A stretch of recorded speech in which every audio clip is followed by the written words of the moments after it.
This is Jordan Tower with JT News. Make sure you smash that like button, smash that subscribe button. Hope you guys are having a great day today. All right, so we're talking Jay-Z and Dame Dash. Dame Dash went to court with Jay-Z, and Interpress was there. Interpress is always there, man. And they reported. They said, because he's always in the courtrooms, and he's, delivering to the press what happened for the day. He said, Rockefeller versus Dame Dash, except he has not shown up. Hearing on Friday's request for an injunction. Oh, man. You know why he's not showing up? This is just my... I remember when Dame Dash was having issues with his baby mom, one of them, and he couldn't come to New York because there was a warrant out for him. Is that why he's not coming to New York? I'm not sure. Now, Dame Dash definitely takes care of his kids. I mean, you can see, he does everything for his children. I'm not trying to downplay it, but there are, when you have two people that split up and have a baby, it doesn't always go so well. It gets messy sometimes, and that's the case with Dame Dash. It got messy between the two of them, and it got legal. So maybe he can't. Maybe Jay-Z's playing that card where he is knowing that Dame Dash isn't going to come to New York to show up to court. So Rockefeller versus Dame Dash. Dame Dash doesn't show up. Hearing on Friday's request for an injunction against selling the Reasonable Doubt NFT. Interpress was there to cover it, and they said Rockefeller lawyer Dame Dash. Okay, so he sent a lawyer there. Rockefeller's lawyer says Dame Dash cannot sell what he does not own, but the NFT auction was scheduled for tomorrow. It would be hard to collect the money in the future from Mr. Dash, so we should get a stay.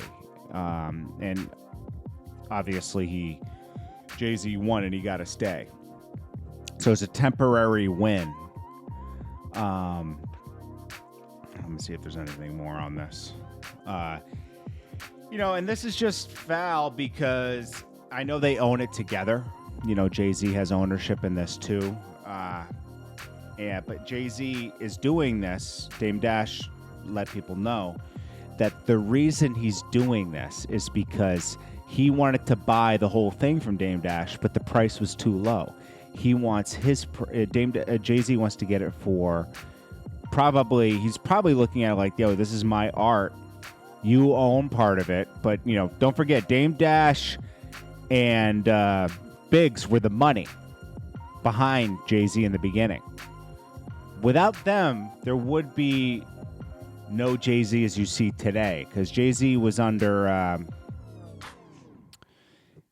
he was rapping before then, and he had some wins with it, but it just didn't, with Jaz-O. He was, he traveled the world with Jaz-O and everything. But people weren't taking to Jay-Z. Remember, everybody turned Jay-Z down in the beginning. Nobody saw the vision. That's why you always got to believe in yourself. Because if you see a vision, not everyone's always going to see your vision. So let's see. The judge says, with respect to unjust enrichment, Dash would be unreasonably enriched. He is only a partial owner of Rockefeller Records. He cannot sell Reasonable Doubt.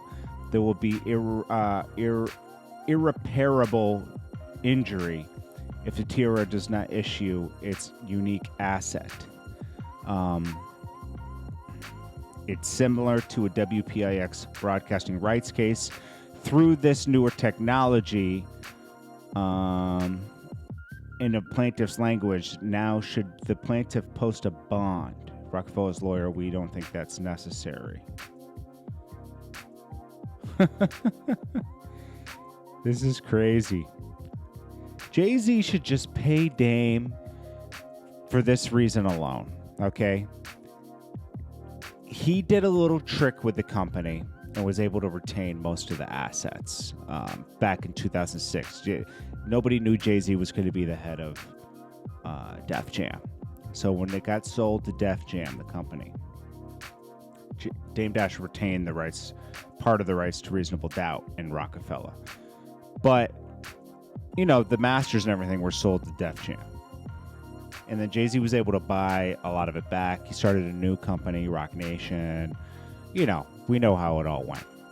And Dame Dash got less than probably he deserved on that deal. But the way Dame Dash looks at things is that if the partnership is over and the friendship is over, as it was at that moment, he just wanted to walk away with some money. And he had visions of starting another company. And he did start other companies. But I think that he should I think Jay-Z should just pay him. Let him get paid for the reasonable doubt in the Rockefeller stake. Let him get a good amount. Now, obviously, he's not going to meet Dame Dash's price, and Dame Dash isn't going to meet his price, but meet somewhere in the middle. They need a mediator. That's what they need. Thank you for Inner City Press for being there and reporting on. Trick Daddy says that Beyonce can't sing and Jay-Z isn't the best rapper alive. Now, he got a lot of backlash, and he had to respond today on the radio because he's on the radio in Florida every day. So he says, hey, this is my opinion. And if I'm not able to give my opinion, it's like a hole in your body. You'll be full of ish. He's right. He's entitled to his opinion. If he doesn't think Jay-Z's the best rapper of all time, that's his opinion. If he doesn't think Beyonce could sing, that's his opinion. I think Beyonce can sing, and I think Jay-Z's a great rapper. I don't think he's the best rapper to ever live. I don't think anybody has that title to me because people offer different things. But there's definitely a cream of the crop of rappers, and they all offer something different, That's how I look at it. Like, Eminem's not the best rapper ever, but what he gives you is he's the best in that, like battle type raps, putting words together. Nobody does it better. Now, as far as poetry goes, I think Nas is Jay-Z. Maybe he's the best hustler rapper, honestly. And then Tupac, actually, with poetry, I'd say Nas is the best living poet. I think Tupac had a lot of, he's like almost up there. And then, as far as hustler rappers, you would put Big in front of Jay-Z, obviously. But, these guys, Pac and Big, didn't get to really live out their legacy. So, yeah, he says, I have an opinion. And that's how I feel. He said, I didn't attack them personally. It was just a matter of opinion on craft. And that's it. And you know what? I hear him on that. We could disagree, but you know what? I'd rather someone... What happened to debate, You can't just cancel someone because they don't feel the way you feel. I don't exactly feel the same way Trick Daddy feels on that, but I'm not going to cancel him either because Trick Daddy...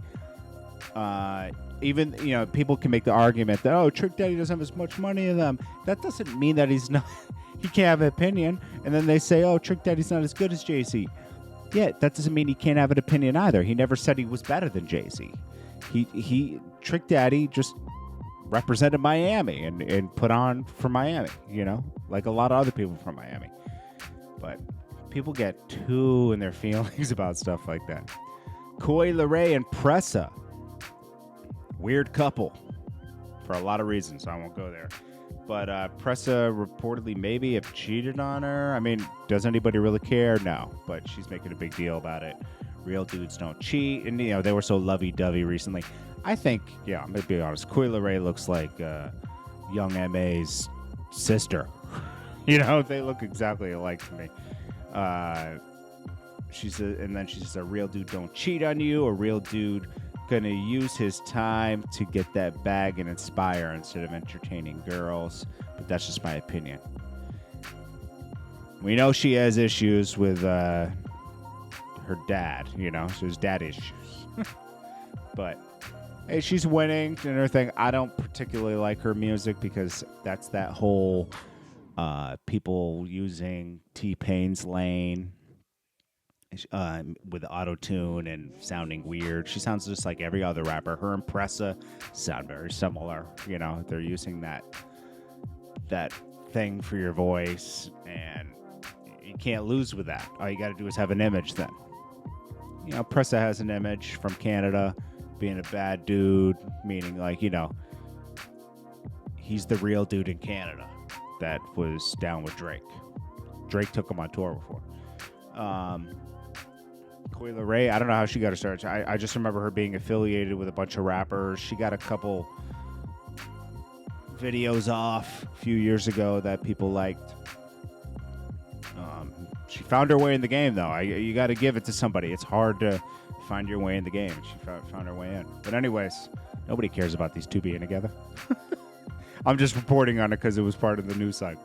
This is Jordan Tower with JT News. I appreciate you guys, and I hope you guys are having a great day. I'll check you guys in the next one. Peace.